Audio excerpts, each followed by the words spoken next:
We want to go to our Torah portion. Oh, and well, I'm not supposed to make announcements because Beth and Laura cringe when I make an announcement. But I do want to remind everybody that not next week, but 2 weeks from today, we will be over at the OCI building for our Up to the Mountain celebration.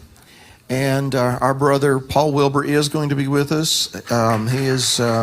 He's bringing his wife, and they're going to get here Friday afternoon, and they're going to be here throughout the entire weekend with us.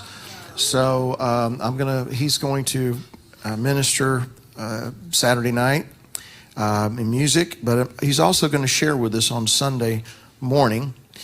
And then Friday night, if things work out, I've got a special little treat for you. I'm not going to give you details in case it falls through, but I'm just going to try to entice you. So, so if you have not registered for that, we want to encourage you to do that. And there's no cost involved unless you want to do the Shabbat lunch, the oneg, which you'll have until tomorrow evening at 11:59 p.m. to do that. But wait until after Shabbat to do that. All right, but anyway, I just want to encourage you, if you have not registered for that, to do so very quickly because it's 2 weeks away. All right, our Torah portion is called Emor. Today is the 28th day of the counting of the Omer. And it's kind of interesting that the Torah portion today is called Emor. Phonetically, they're very, very much related. The word Emor, the name of our portion, comes from the word to speak. And the root word is amar. And it's aleph, mem, resh, amar, to speak, to say. It is a family word with the word omer, which is ayin. Bless you, my son, my friend. You're probably as old as I am. No, you're not.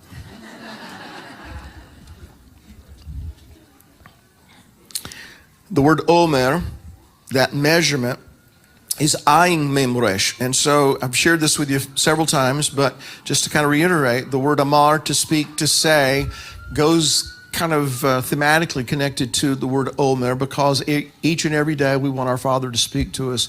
We want to receive our daily bread. Just like the manna was given to them each and every day, a double portion on the sixth day, so they wouldn't have to worry about anything on the Shabbat. He gave them that double portion. So too, we believe that He gives us each and every day that which we need to hear as individuals, as a family, as an assembly. And if we're living in the last days, I want to believe that very soon we're going to get a double portion. Because we're going to need that double portion to go through and to endure the things that are coming upon this world. Now, here's just a thought that I have. And, I don't want to get too dogmatic about this, but I do kind of find it interesting that the word emor or amar, to speak, to say, sounds very close to the Latin word for love, amor. Now, if you're one of those weird people like me, then you believe that every language, if you can trace it back to its origins, way back when, it all ends up in Hebrew. The way Brad used to put it was that, at the top of the mountain where the water comes out, starts flowing down the mountain, but along the way it picks up mud and trees and branches, and people throw things in, people take things out. By the time it gets to the Gulf, it's all muddy and yucky and everything. And, English, modern language today can be quite yucky, right? But if you were to trace it back to Genesis chapter 11, in fact, before the confounding of the languages at Babel, then they spoke one language. I believe it's Hebrew. All of that is to say, is it possible that the Latin word for love, amor, is somehow, phonetically at least, related to the word amar or emor? And if so, that would hint at this. Those things that our Father speaks to us, those things that He has to say to us, are always spoken to us in love, in our best interest. Those things that we understand, and even those things that we do not understand. Those things that we heartily agree with, and even those things that we have a hard time agreeing with. Because there are things that are in His Word I personally wish were not there. And I know that Some of you think, oh, how dare you say something like that? Well, all I have to do is observe how my flesh responds to what he says to do, which tells me that my flesh wishes there were some things that are in his word I wish they weren't there. So that's what prompts us then to strive for holiness, that lifestyle of self-denial, which that's what this portion is going to deal with primarily. Leviticus chapter 21, verse 1. And the Lord said to Moses, Emor, or speak to the priests, the sons of Aaron, and say to them, none shall defile himself for the dead among his people, except for his relatives who are nearest to him, his mother, his father, his son, his daughter, and his brother.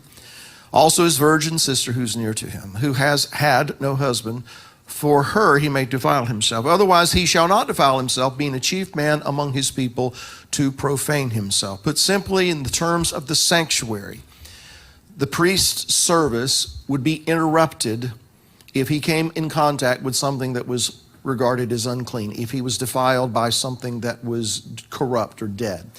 And it all falls under the heading of God is holy, he is set apart, and he calls his people to be holy and set apart. And so one of the things that we glean from this is that as we draw closer to him, we have to let go of more of this other stuff that, is out here in the day-to-day life. And so corruption of death is not something that is permitted in the sanctuary. Now, we have this situation that you and I are supposed to be the temples of the Holy Spirit. But like we talked about last week, we have this paradox, as it were, or this little situation that we're temples of the Holy Spirit, and yet we're in this mortal, corruptible flesh. And all I can say to that is thank God for the blood of the Lamb. All right? But the corruption of death is not to be permitted in the sanctuary. And so again, this portion is addressing the call of the priesthood to be holy, to be set apart, and higher standards of holiness than it measures for just the guy who's in the tribe of Gad or Ephraim. Because there were things that the priests were required to deny themselves of that, say, Levites weren't necessarily required to deny themselves of. And the Levites were required to deny themselves in ways that the average Israelite was not required. And of course, as a nation, they were all to deny themselves in ways that the nations were not necessarily required to do. And so you've heard me say this from time to time. It seems like a good time to point it out again. The priests represent those who are set apart from those who are set apart from those who are set apart.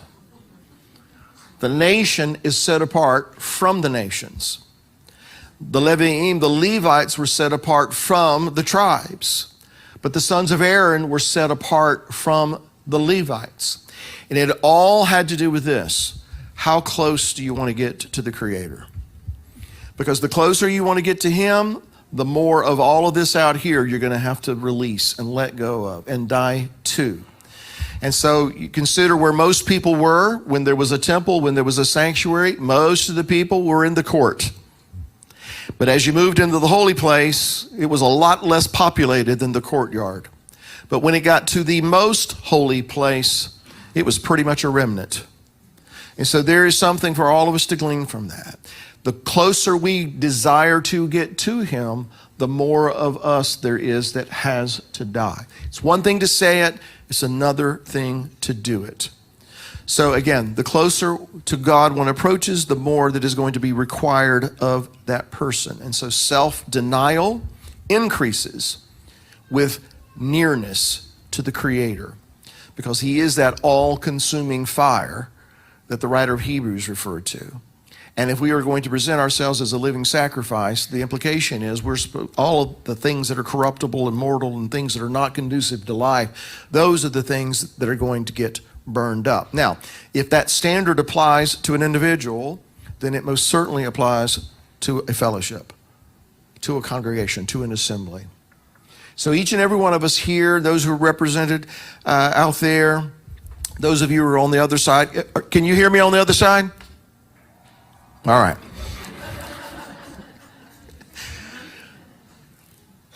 The closer this congregation desires to get to our Creator in fulfillment of His purpose for this congregation, the more is going to be required of this congregation. And not just Bill. Each and every one of us. So I know that we, in some way or the other, say this almost every week. But it's because each and every week that challenge is before us. Because between our gathering together, life happens, stuff happens. We have to engage this world, and we have to learn how to respond to it. And we engage one another, and we have to learn how to respond to that. And so in the process, I'm sure you're like me, you find that there's still room for improvement, right? But the closer we as a congregation desire to draw to Him, the more is going to be required of us. And so because we're only going to be as strong as the weakest among us, it behooves us all to help one another, to encourage one another, to, yes, sometimes correct and even rebuke one another, but as long as it's done properly and in love. Because this is about the challenge that is before us to draw near to Him to fulfill His purpose for this congregation. Now, as we go through this Torah portion, at least as I was reading it this morning, here's what occurred to me. There are certain standards that he lays out for the priest that might be offensive to some people. They could read them and kind of be offended at that. For instance, we started out reading how the priest was not allowed to defile himself except for some very, very close family members. In other words, if his friend died, and he had the priestly garments on, he wasn't allowed to defile himself by being in contact with that because his service in the sanctuary would be interrupted. So Aaron, remember when Nadab and Abihu were consumed by fire, Moses quickly ran to him and says, you can't take your garments off. You can't go over there and do anything about this because the holy garment's on you. You got to continue to serve. And some people might look at that and think, well, that's cool. That's cruel and cold and, kind of unfair. Why would he do something like that? But he was required to continue in his service. Here's another offensive example. Leviticus chapter 21, verse 13. Speaking of the priest, he shall take a wife in her virginity, a widow or a divorced woman or a defiled woman or a harlot. These he shall not marry. But he shall take a virgin of his own people as wife, nor shall he profane his posterity among his people, for I, the Lord, sanctify him. Now, some people might read that. If they have a casual relationship with God, they might think, well, that's kind of cold.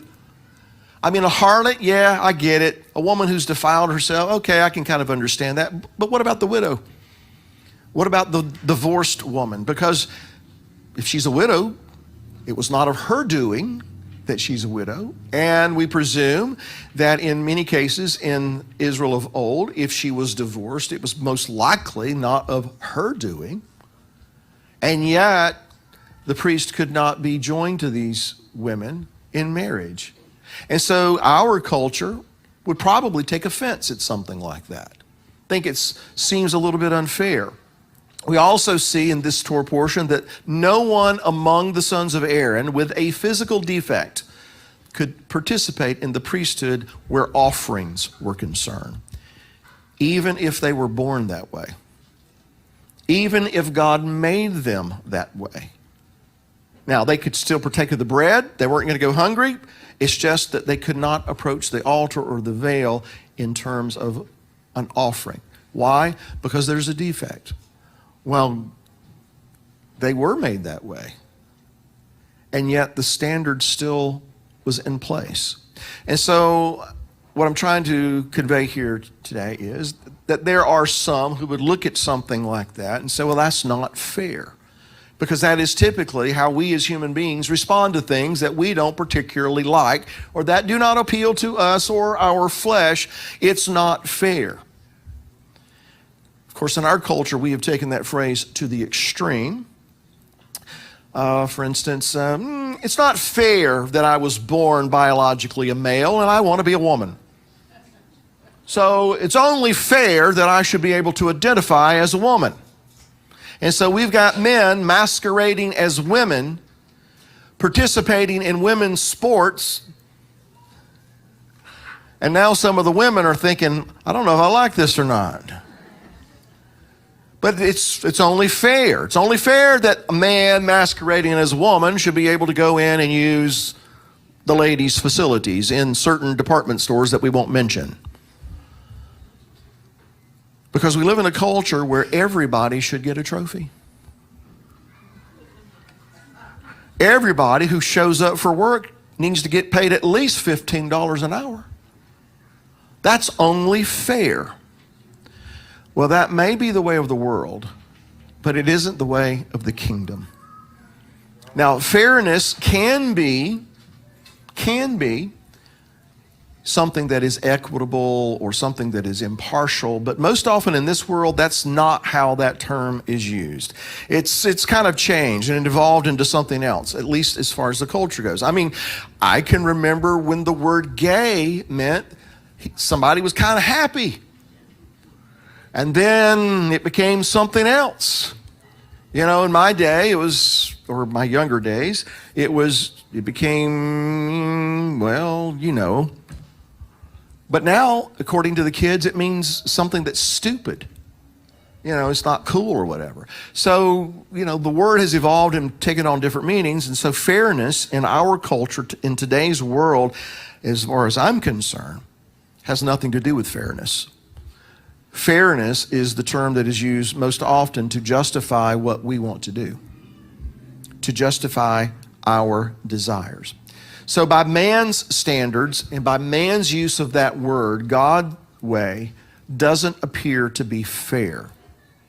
But as his people, we have to recognize that our God is holy and that our God is just and that our God is righteous.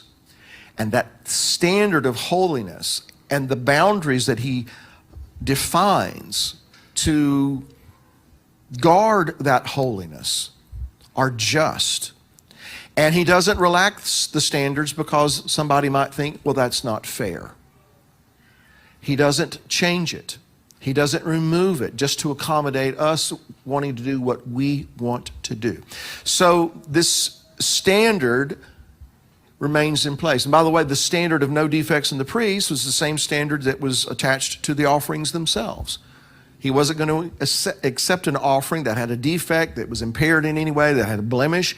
It had to be just as he defined. Because to allow something that was defective or impaired to be offered according to his word would profane his name. Verse 32 of chapter 22. You shall not profane. By the way, that word is halal, and some of you might recognize that word. You shall not profane my holy name, but I will be hallowed among the children of Israel. I am the Lord who sanctifies you. He says that in conjunction with, don't bring me a defective offering. Don't bring me a sacrifice that is impaired. So again, gleaning from that, how we can apply this to our lives, there are certain standards that he still requires. There are standards of holiness that he still expects of his people, that he doesn't change or alter or erase or blur the lines just to accommodate us. Now, again, we're still dealing with this paradox of being temples of the Holy Spirit and yet walking around in corruptible mortal flesh. Again, thank God for the blood of the Lamb. But that doesn't relax the challenge that is before us. It doesn't do away with that we are to strive for holiness because he is holy. Now, in today's world, again, this fair thing, I believe, has become something of, I want to do something, there's a standard there, or there's a boundary, I don't want it there, so it's not fair. And enough people raise ruckus about that's not fair, then you've got weak-kneed people who, because, well, I probably shouldn't get into that, but anyway, you know where I'm going with that. There are people who will will concede to those kinds of whims. And so I would argue that man's determination to be fair, that is according to man's standards of fairness, is behind much of the wickedness that we see going on in this world today. I won't say it's exclusively that, but I think that a lot of what is going on in today's world, behind it is man wanting everything to be fair according to man's standards. Because you see, man wants all the lines that God has established to be erased or at the very least blurred. For example, same-sex marriage. It's not fair. It's not fair that a man and woman can be married and considered to be a married couple. Well, you know, these two guys, they want to be considered that way. Well, it's not fair, so they're going to raise a ruckus, and then you got 5 people in black robes who decide, yeah, that's fair. By man's standards, perhaps. But here's what is hinted at in this push by man for everything to be fair. It's an accusation that God isn't. God didn't quite get it right, so we have to fix it. We're going to rectify his mistakes. He should have let me be born in a woman's body, some would say. He made a mistake. No, he didn't. And yet there's this push to make everything fair. It's implying that God made a mistake and we have to correct his mistake. I decided to look up the word fair in the Bible just to see in the English version if it showed up and where. And it shows up many times, but always used to describe someone's appearance, their looks. It is never used in the Bible that I can find anyway, the word fair, to describe something that is equitable or impartial. However, this term is used many, many times.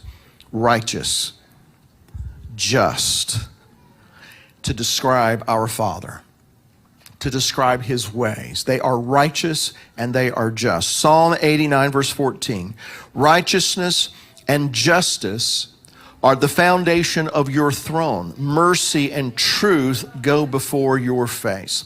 And so, if we trust that he is righteous and if we trust that he is just, then he must have reasons for the standards that he has in place.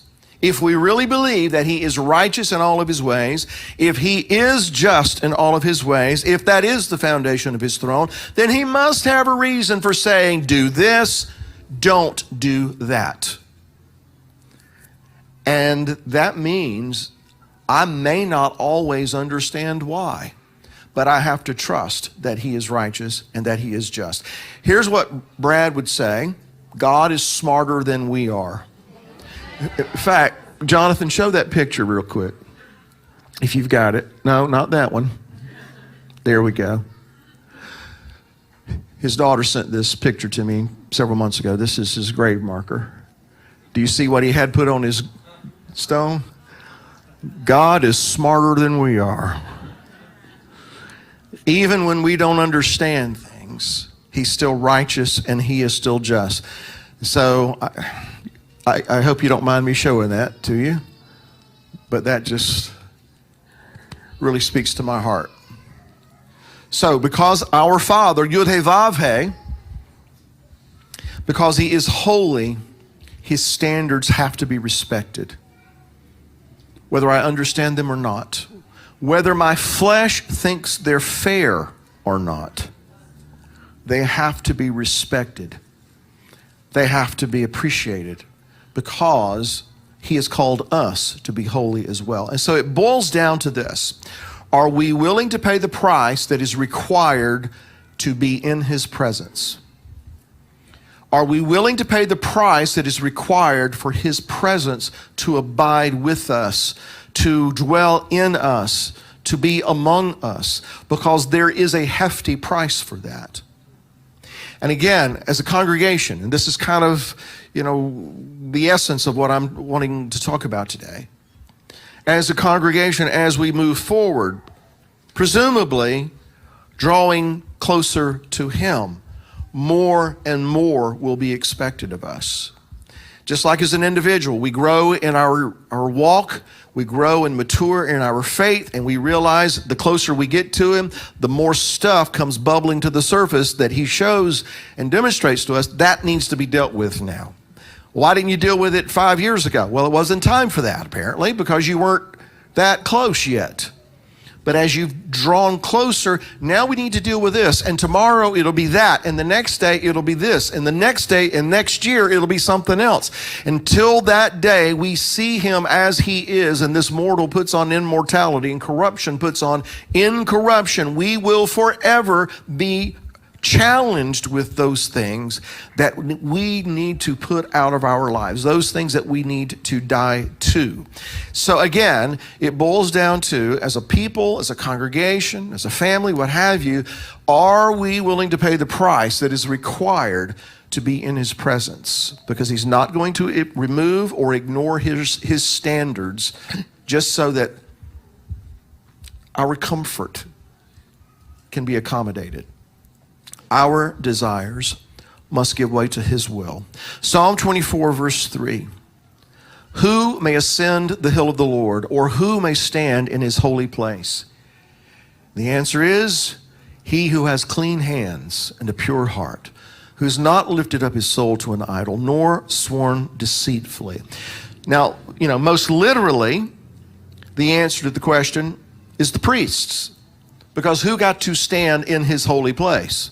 You had to be a priest. And if you were a priest, there were some pretty hefty requirements you had to meet. There were standards that could not be relaxed because you were to stand in his presence. And the priests were called to be holy 24/7, not just on Shabbat. 24/7. Even when they were not performing their duties, they were still considered to be priests. And so, kind of extrapolating that out, you and I, Peter says, we are a chosen generation. We are a royal priesthood. And that call is 24/7, 365 days a year for the rest of our life. That is the challenge put to us. And if we are going to approach him, the same standards in terms of cleanliness, holiness, pure heart, having the heart of a son is really what that gets at, is going to be required of us, because not only do we want to come into his presence and his presence abide with us, but we are the representatives of his presence, in a manner of speaking, to all of these people out here in the world. We are to exhibit his standards of holiness continually. Leviticus chapter 24, verse 1, going with the idea that we are to exhibit his standards of holiness continually, each and every day. Verse 1, then the Lord spoke to Moses, saying, command the children of Israel that they bring to you pure oil of pressed olives for the light, to make the lamps burn continually. Outside of the veil of the testimony, in the tabernacle of meeting, Aaron shall be in charge of it from evening until morning before the Lord continually. It shall be a statute forever in your generations. He shall be in charge of the lamps on the pure gold lampstand before the Lord continually. So again, the reason I'm reading this from the portion is to kind of underscore the notion that we are to continually demonstrate his attributes, his standards of holiness to one another, to the world. We're to live by those things each and every day, every moment. In this passage, Aaron is commanded to keep the menorah lit perpetually. And I take that word to mean it wasn't supposed to go out. Now, lamps had to be clean, bowls had to be clean, wicks had to be reset, get that. But there was always to be a lamp left burning. It was to never be extinguished. And you can kind of juxtapose that against what happens in 1 Samuel when you have a high priest by the name of Eli, and he has two sons, Hophni and Pinchas, who are described for us as being sons of Belial, and they did not know the Lord. And it was in the days of that priest that the lamp of God began to go out. This is the call of Samuel. I'm not going to get off into that, but the point is, there have been those who have been his priests who have allowed that light to go out. That was not the charge given. There have been times in the kingdom where God's people have not been the light that they were supposed to be. Rather than being a light, many times they were a blight. They did not attract or draw others to the one and only God. They repulsed people. They repelled people because they did not exhibit and demonstrate his standards of holiness. They demonstrated their view of holiness or the world's standards and had polluted the body. And we still have that going on some today. So that brings me back to this thought. Maybe we're living in a season where he is calling for those who will be set apart from those who are set apart from those who are set apart. Maybe he's calling to see if there are people out there that are so hungry for him and his presence that they are willing to pay the price that has to be paid. And I am choosing to believe, folks, that the call that he's placed upon Jacob's tent, and not just us, mind you, but the call that he's placed on Jacob's tent as a whole is the call to draw as close to him as we can, to die to everything that he challenges us to die to as he brings it to light, to pay the price that's going to be required for his presence to be among us in such a way. Well, this is what I'm believing for anyway. You may think it's nuts, but I'm believing for the day you're walking down the street and the presence of God is with you in such a way that your shadow crosses the guy who can't get up, is sick, he's feeble, he's crippled, and all of a sudden they're healed. I'm believing for that because he doesn't tell me about those things unless those things are possible. And he doesn't say greater works than these you will do. Don't be marveling at what I'm doing. You're going to do greater works than this. And I don't believe it died out 2,000 years ago because it's no longer his will. I think it died out a long time ago because God's people gave into their will. So that's what I'm believing for. And I'm believing it for this assembling, this congregation to witness such things. But there is a price to be paid. We have to die to ourselves. We have to be faithful to make certain that light is kindled each and every day, that it never goes out. Also notice this, in this instruction here, the provision of oil was not just Aaron's responsibility. It was a community responsibility. Let's read it again. Command the children of Israel that they bring to you pure oil of pressed olives for the light. And so it was incumbent upon the children of Israel, the people, to bring this oil that came from these pressed olives. It was a community responsibility. In fact, there are those who had to make certain that the light was kindled and that was always burning, but then there are those who had to make sure that the fuel was always there so that that guy could do his job. In other words, one job was dependent on the other. If the one is there, if the oil is there, then that guy has to make sure the light's burning. But that guy can't make sure the light's burning unless the oil is there. And so it's everybody's responsibility. It is a community effort to make sure that that light continually burns. And if it's everybody's responsibility to make certain of that, then each and every one of us have that responsibility to make sure we allowed him to press and to crush and to squeeze all the stuff out of us that is not conducive to life. You know, I used to say, it feels like sometimes he's squeezing the life out of me. And then I realized, no, it's not the life he's squeezing out of me. It's the death he's squeezing out of me so that I can live. So we have to recognize that it is a community effort. And as a community, we have to produce the fruit. We have to produce the fruit. And fruit being produced invokes the ideas of watering and pruning and all that stuff that we don't particularly like.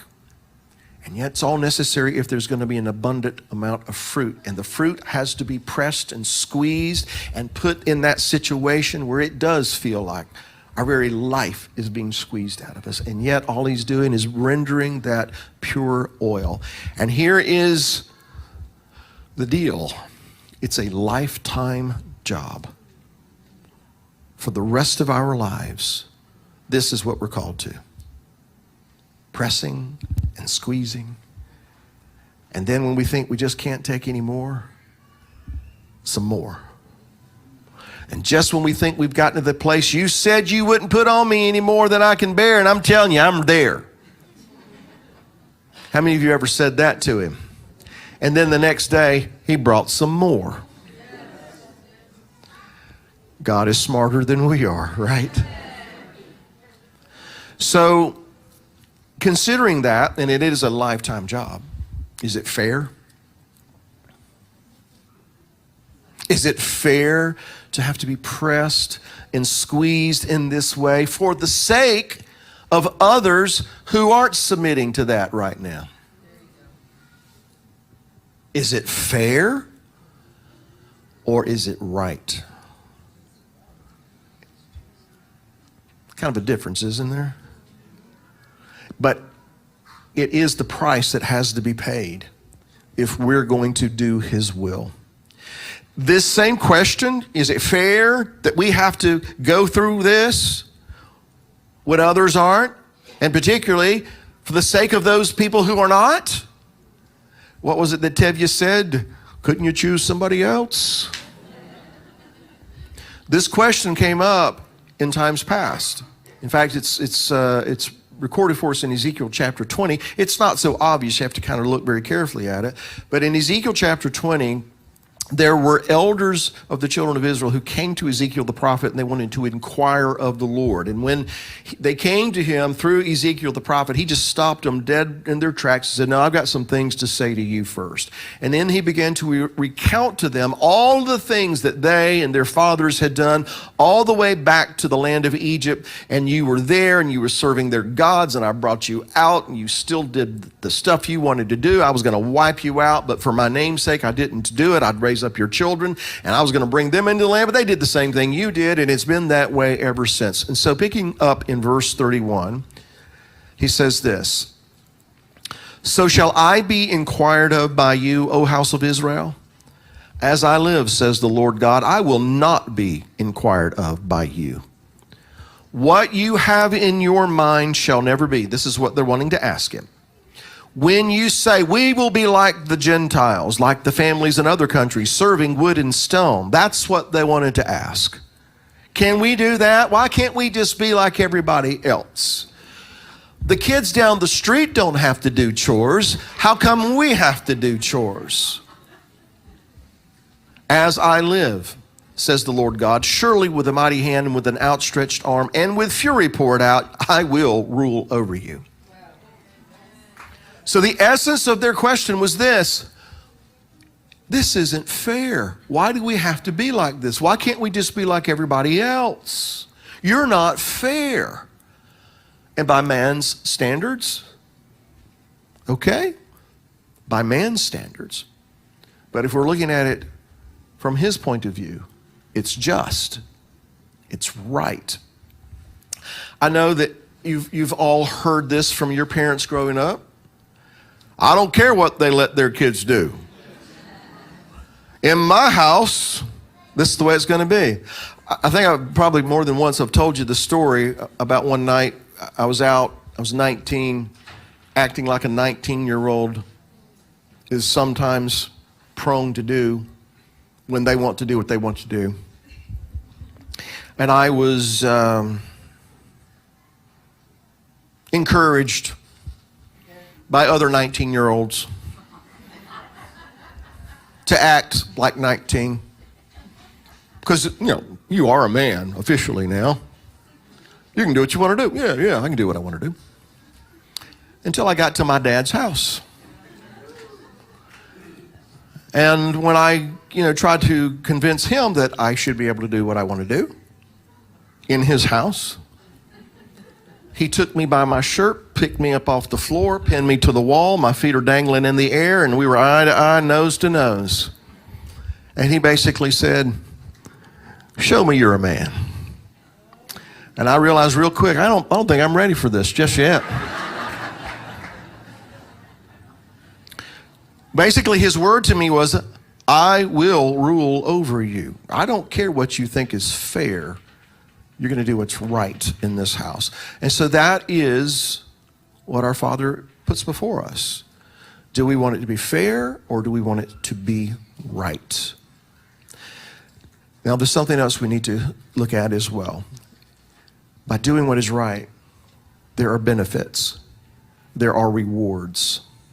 It's not just living a life of self-denial. It's living life and having life and in abundance. There is a reward for striving for that standard of holiness that is required of us. There is blessing. There is provision. There is life. And in chapter 24, it talks about the showbread.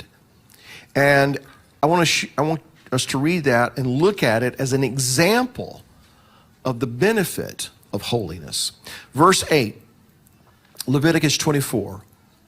Every Sabbath he shall set it in order before the Lord continually, being taken from the children of Israel by an everlasting covenant. And it shall be for Aaron and his sons, and they shall eat it in a holy place, for it is most holy to him from the offerings of the Lord made by fire, by a perpetual statute. And so I want you to first notice that this, referring to the showbread, is described as being an eternal covenant, something that is perpetual. And in the days of the sanctuary, this was something that was renewed every Shabbat, every week.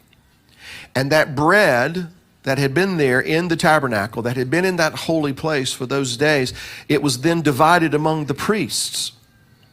And so there was that benefit. And here's what I want you to see. That the showbread, and it's being renewed every 7 days, is connected to the Shabbat. In other words, demonstrating there is a benefit in obedience to our Father's standards. We're not supposed to work on Shabbat, right? We cease and we desist from work. And for some people, that is a challenge. For some people, that's the difference in paying the light bill and not paying the light bill. And that's a real life situation for many, many people. And it has been for some, a stumbling block. But there is a benefit, because when we look at the showbread, it teaches us how his people can still eat and not have to worry about where that food's going to come from. Do you see what I'm trying to say here? It renews every Shabbat, and the priest ate that bread. And so connecting it to the idea that when we are obedient, we can still eat bread. He provides. There is a benefit. Because on the 6th day, when the manna was falling, what did they find? Lechem Mishnah, a double portion. They didn't have to worry about their daily bread when they were doing what he told them to do. Yeah, following his instructions is the hardest thing we will ever do because of this mortal, corruptible flesh that we have to carry around with us. Following his ways is going to be the hardest thing that we've ever done. Taking up that cross and saying no to ourselves to follow him will be the hardest thing that we will ever have to do. But each and every step where we have to say no to ourselves, we also understand that there is a benefit. There is an inherent blessing in doing what he's called us to do. Was there anything that happened to Yeshua in his ministry here on earth that was fair? Was he treated fairly? No. But what he did was righteous. And because of his righteousness, you and I have the benefit of being able to come before our Father, not bearing our own righteousness, but his, because what he did. And so that's one of the reasons we are called to take up our cross and to follow him. Not to expect what is fair, but to do what is right. In Luke chapter 12, Yeshua said this, talking about the idea of the benefit of obedience. Verse 29, do not seek what you should eat or what you should drink, nor have an anxious mind, for all of these things the nations of the world seek after, and your Father knows that you need these things. How does he know what I need? Because he's smarter than I am. Right?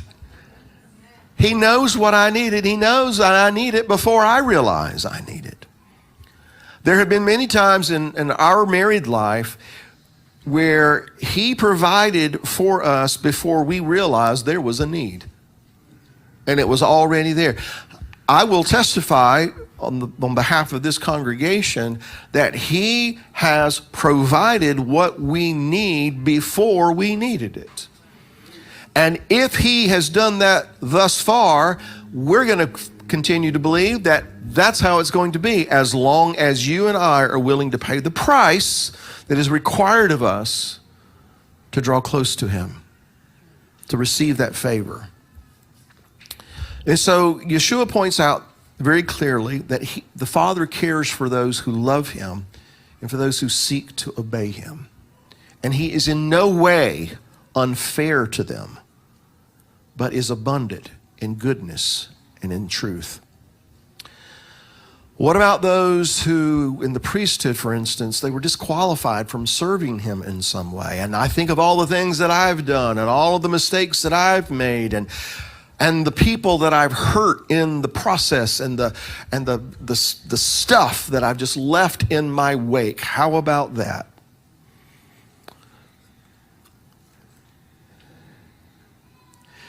In the priesthood, yes, there were people who had imperfections that disqualified them from approaching the altar and putting those offerings there, but they weren't disqualified from eating his bread.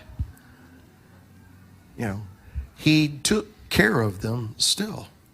They weren't excommunicated per se. They just couldn't do certain things. Yeah, sometimes choices that we have made might, and I'll underscore, circle, highlight, might have prevented us from being able to do certain things. Maybe. But I also understand that he is able to restore the years that the locust has consumed. I understand that he is able to restore those who don't seem to be able to be restored. I understand that he can make a way where there seems to be no way. You know? So I don't want you to misunderstand what I'm saying.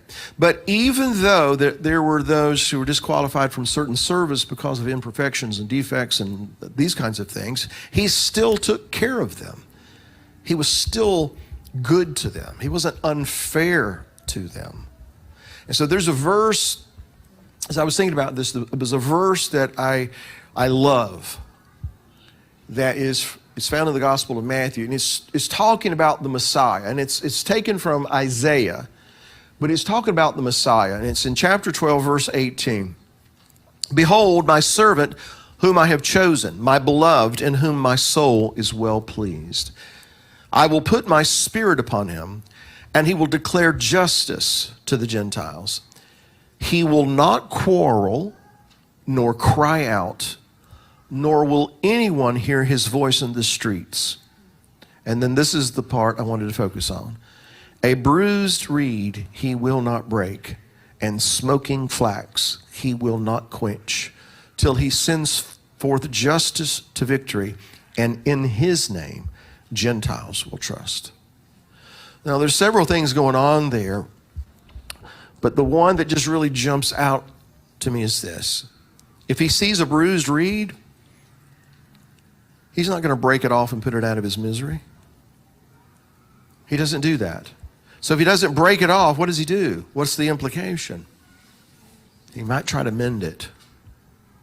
He'll try to mend it. He'll try to give it an opportunity to heal and be restored. If there's a smoking flax, if there's a smoldering candle, maybe that makes more sense to us. If there's a smoldering flame, he's not going to go out there and put it out. It's not doing anything but smoldering. I'm going to put it out of its misery and I'm going to start over with something else. That's not what he does. So if he doesn't cause it to be put out, what does he do? I'll recommend to you that he gently breathes on it. He breathes on it to cause it to be rekindled because he doesn't want it to go out. He wants it to do what it was supposed to do. He wants it to be that light. And so he's not going to put it out of its misery because the Spirit of the Lord is upon him. And so if the Spirit of the Lord was upon him to act in this way, then that tells me our Father can look at all of those imperfections and mistakes and all of the things that would have, in man's way of thinking, disqualified us. Because there's not a person in this room who hasn't been disqualified from the penalty of sin. And yet, we have all been restored. We've all been renewed. Why? Because that's who he is. He's not unfair. He's just.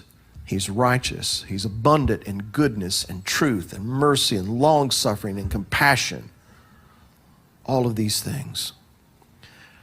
And also notice that with this particular disposition that's described for us here, the Messiah sanctifies the name of the Father. By being the kind of person, man he was, how he responded to things, how he didn't treat certain things, that sanctified the Father's name in the sight of others. And this Torah portion, a good bit of it, is about why it's important that God's people live up to these standards so as not to profane his name among the nations, but to sanctify his name among the nations. So that the nations would give glory because they have watched God's people live in a way that honors him. Notice that you're not going to hear him raising a ruckus in the street. He's not going to be marching in the street with a bullhorn and a big sign protesting this or that because it's unfair. He's not going to be smashing people's windows, burning things in the street because this is unfair. He's not going to do that. You're not going to hear him raising Cain in the street. You're not going to see or hear of him quarreling with others, according to what we just read here. Which is kind of interesting to consider in light of how this Torah portion ends. Leviticus chapter 24, verse 10. Now the son of an Israelite woman, whose father was an Egyptian, went out among the children of Israel, and this Israelite woman's son and a man of Israel fought each other in the camp. And the Israelite woman's son blasphemed the name of the Lord and cursed, and so they brought him to Moses. And then they imprisoned him, and then Moses was instructed by the Lord, take this guy out, have the people go out and stone him to death. Another quote-unquote unfair practice, at least by the world's standards, right? Well, that doesn't seem right. That seems unfair. That's kind of cruel. But apparently, and this is kind of hinted at in the text, apparently this particular man, his father was Egyptian, his mother was an Israelite, his father was of the mixed multitude that came out with him, most likely. Apparently this man disfigured that other person that he got in this quarrel with, and there is even the hint that he may have killed him. But what's really emphasized for us is that he blasphemed the Lord. And he did it in the sight of others. He did it in the camp. He profaned the Lord in the camp.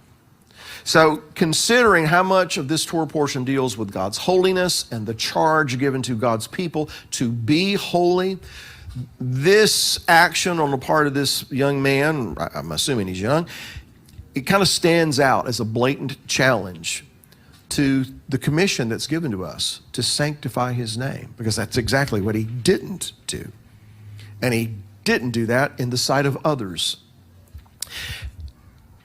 As you're reading through the Torah portion, it deals with, priests and qualifications, requirements, and then it gets into the holy days and things like this. And you get to the end of the Torah portion after just having read about the menorah and the showbread, and then this story comes along, and it almost kind of seems out of place. However, it is set up by all these standards of holiness.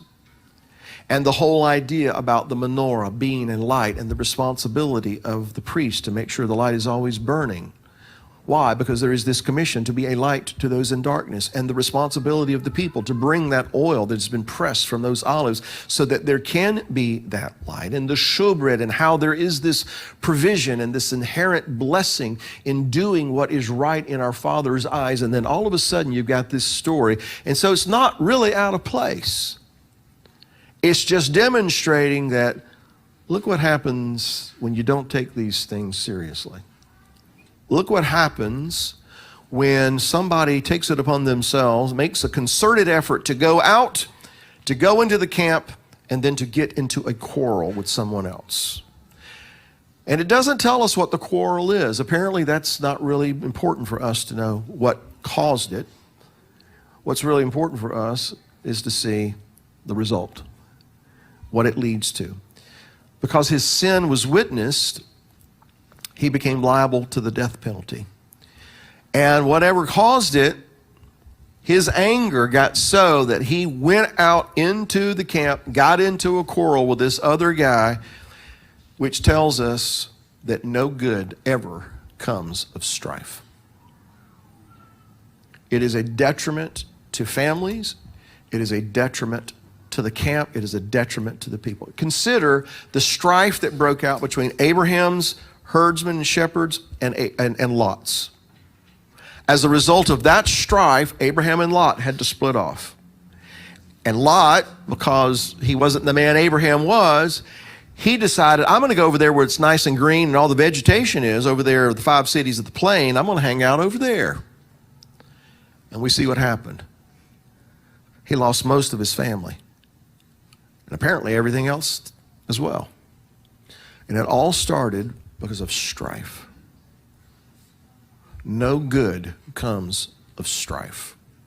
There's something else to consider here as well.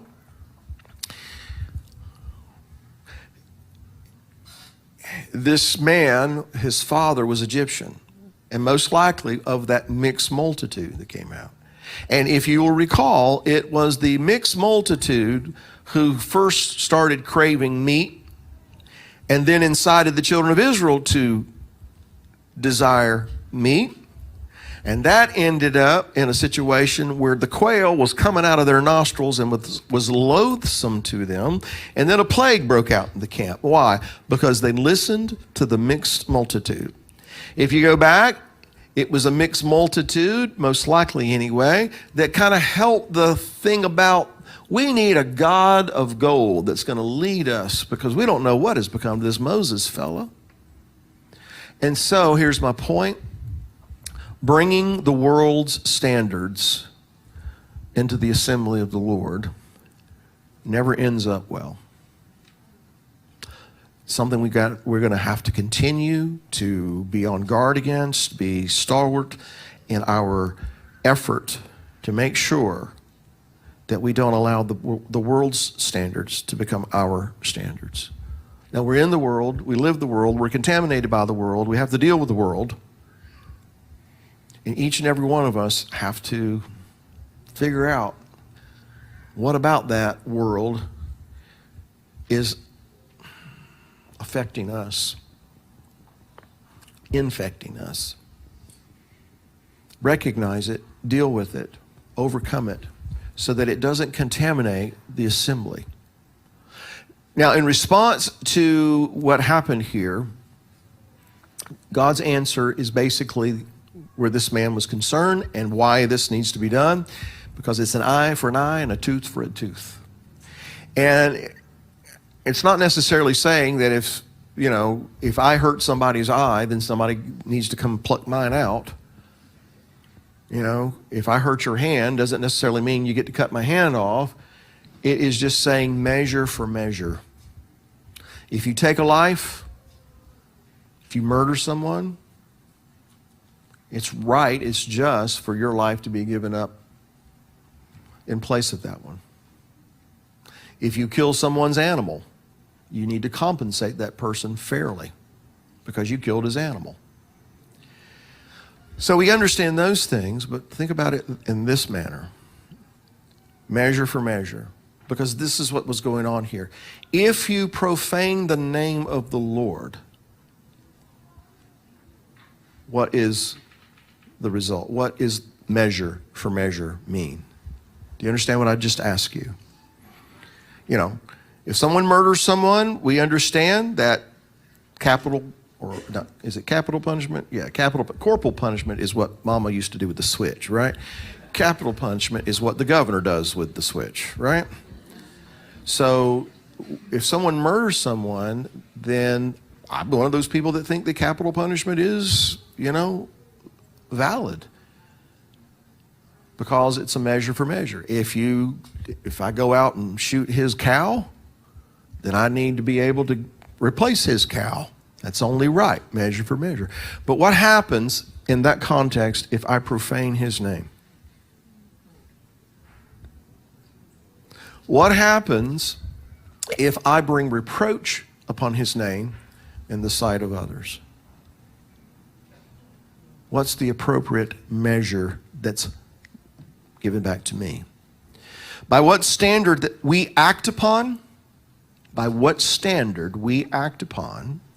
and in what measure we act out, that's going to be returned to us. If we sow strife, we're going to reap strife. If we sow stress, we're going to reap stress. If we sow mercy, if we sow justice, if we sow doing what is right in his eyes and not mine and not yours, but in his eyes, what can we expect to reap? If we prefer justice over fairness, then we should respect what is just and what is right. Because you see, if we are committed to living a life that is holy by God's standards, and if we're committed to sanctifying his name, guess what's going to happen? We're going to be treated very unfairly by this world. But we will be treated in a just manner by our Father. And so again, if we prefer justice over fairness, then we're going to respect what is just and what is right, whether we understand it or not, whether we agree with it or not. We are putting our confidence in the fact that his throne, the foundation of his throne, is justice and righteousness. And so there are things that he has required of us. And apparently it would seem that one of the things that he has required of us in this life is that if by doing what is right, we will be treated very unfairly by the world. Because again, how did the world treat our king? And did he tell us, well, because I've gone through all of this, you're not going to have to deal with any of it? Or did he say, hey, they hate me, guess what? They're going to hate you too. But in spite of that, you and I still have to do what's right. Because what's the goal? What's the objective? Not to get a pat on the back. The objective is to be able to abide in his presence, and his presence abide with us. There's a lot that's going to be required of us. And so I'll close with this in Micah 6, beginning in verse 6. With what shall I come before the Lord and bow myself before the high God? Shall I come before him with burnt offerings, with calves a year old? Will the Lord be pleased with thousands of rams, 10,000 rivers of oil? Shall I give my firstborn for my transgression, the fruit of my body for the sin of my soul? He has shown you, O man, what is good. And what does the Lord require of you? But to do justly, to love mercy, and to walk humbly with your God. Father, we thank you for your word. We thank you, Father, we thank you that you abide with us. We thank you for your presence. We thank you for how you allow us to call you Father, to come before you, to regard ourselves as your sons and daughters. The Spirit bears witness that we are your children. And we understand that there are requirements. There are certain expectations that you have. Help us each and every day to resolve, to seek justice, to pursue righteousness, and to allow your righteousness your standards of holiness, to provoke the death that needs to occur in our mind and our heart and our flesh, those things that are not conducive to your kingdom, to your purpose for us, that it would be, that it is no longer we who live, but it's Messiah living in us, working in us and working through us. Help us, Father, to do what is right for the sake of others who do not as of yet do what is right. Help us to do right even when others are doing wrong. Help us to live our life in a just manner, according to your word and its standards, even if everyone else around us is acting unjustly, so that in our life, that light that is you might shine in us and through us, and that your glory might be seen upon us, and that those that we come in contact would know and understand that it's not us, it's you. It's the one dwelling inside of us. Father, I pray that you will gather the people in Jacob's tent, those that you have called, who have a heart to pursue your kingdom, a heart to deny themselves, a heart to adjust our lives in such a way that you can use in a greater way. These things we pray and ask, and we're believing you for. We believe that what you've started, you will finish. Help us to do our part and to keep up with our responsibilities. In Yeshua's name we pray. Amen.